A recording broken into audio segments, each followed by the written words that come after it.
Aprel 29-da Ağcabədi Pedaqoji Kollecində Yeni Azərbaycan Partiyası Ağcabədi rayon təşkilatı, həmçinin Ağcabədi Pedaqoji Kollecinin ərazi partiya təşkilatçılığı ilə Ulu Öndər Heydər Əliyevin anadan olmasının 102-ci il dönümünə həsr olunmuş mini futbol yarışına start verilib.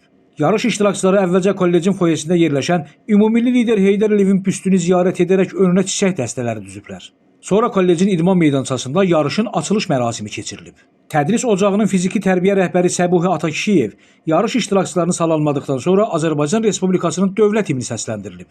Dahi rəhbərin və vətən şəhidlərinin əziz xatirəsi bir dəqiqəlik sükutla yad olunub. Kollecin direktoru Bəxtiyar Əliyev, Yeni Azərbaycan Partiyası Ağcabədi rayon təşkilatının sədr müavini Nazim Bünyatov, eləcə də gənclər idman sektorunun əməkdaşı Cavid Bünyatov çıxış edərək yarış iştirakçılarına uğurlar arzulayıblar. Bundan sonra yarışa start verilib.